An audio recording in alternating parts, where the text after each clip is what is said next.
حضرت انس بن مالک رضی اللہ تعالیٰ عنہ فرماتے ہیں میں زندگی میں رویا کبھی نہیں تھا، کیونکہ میں جب حضور کی غلامی میں آیا تو بچہ تھا اور ابھی مجھے رونے کے طریقے نہیں آتے تھے۔ پر عاشق دا کام ہی رونا توڑا تے بنا رویو نہیں منظوری، اے عاشق سدا ہی روندے رہندے پاویں وصل ہوئے تے پاویں دوری۔ بہرحال میں بات جلدی سمیٹ دوں گا، آ رہا ہوں سمیٹنے کے جانب۔ پیغام میں نے دے دیا، جو میں نے بات شروع میں کی تھی وہ آپ کی خدمت میں عرض کر دی میں نے، میرا میسج یہی تھا، سمجھیے۔ حضرت انس کہتے میں بچپن میرا تھا تو میں کبھی رویا نہیں تھا، توجہ ہے میری بات پر؟ فرماتے میں روتا نہیں تھا، بچے تو روتے نا، ٹافی نہ ملے روٹی نہ ملے، لیکن آپ نسائی شریف اور طبرانی پڑھیے۔ حضرت انس کہتے میں چھوٹی عمر میں ایک دن رو پڑا۔ کس دن؟ فرماتے ہیں بدر کے قیدی آئے، کیونکہ صحابہ سے انہوں نے بڑا ظلم کیا تھا، بڑا مارا تھا قریش مکہ نے، ہم نے تو مار کھائی نہیں نا۔ حالانکہ دین کی سچائی یہ ہے، بخاری شریف میں میرے نبی پاک نے فرمایا جو مجھ سے سچا پیار کرے اس کی طرف مصیبتیں دوڑ کے آیا کرتی، یہ سچائی ہے دین کی، اور صحیح بخاری میں متواتر درجے کی حدیث ہے۔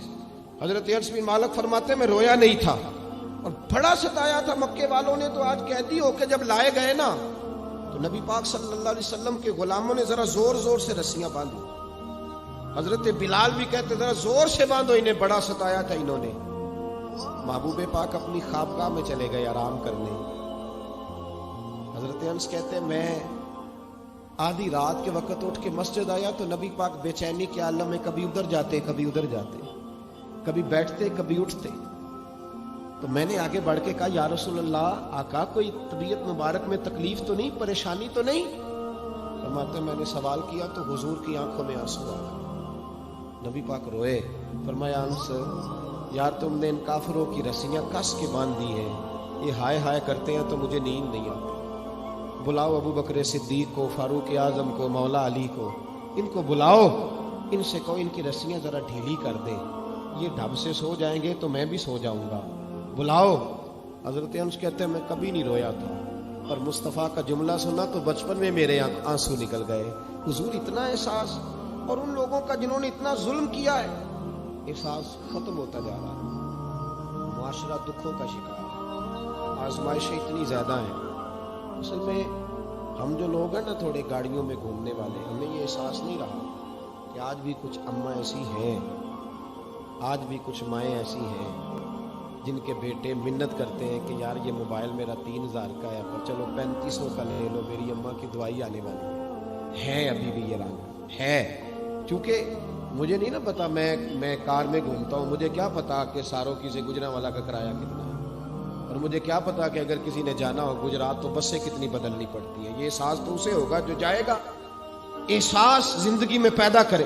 یہ احساس ہمیں ہمارے رسول نے عطا فرمایا، یہ احساس کی دولت نبی پاک نے ہمیں دی ہے۔ حضرت ام ہانی رضی اللہ تعالیٰ عنہ مولا علی شیر خدا کی ہمشیرہ ہے، آپ فرماتی ہیں جس دن مکہ فتح ہوا تو میں اپنے بچوں کو لے کے گھر میں بیٹھ گئی، تو میں اپنے بچوں کو نبی پاک کے بچپن کی باتیں سنانے لگی، چونکہ جناب ابو طالب کے گھر میں پرورش پائی تھی۔ حضرت ام ہانی کہتی میں اپنے بچوں کو بتا رہی تھی، میں کہہ رہی تھی میرا بھائی بچپن میں ہی بڑا عظیم تھا، میرے بھائی کی چھوٹے ہوتے بھی عادتیں بڑی اعلیٰ تھی، میں بتا رہی تھی۔ تو میرے ایک بچے نے مجھ سے پوچھا کہ امی ماموں ہمارے گھر بھی آئیں گے، ماموں آئیں گے؟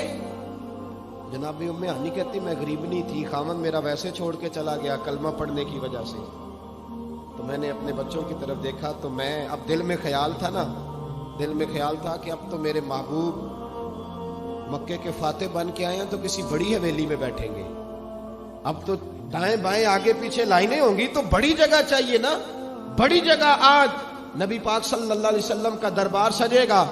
جناب ام ہانی رضی اللہ تعالیٰ عنہ فرماتی ہیں میرے بچوں نے پوچھا تو میں رو پڑی، میں نے کہا آئیں گے تمہارے ماموں، کیوں نہیں آنا، میرے بھائی ہیں، آئیں گے ضرور آئیں گے، ذرا کام نمٹا لیں۔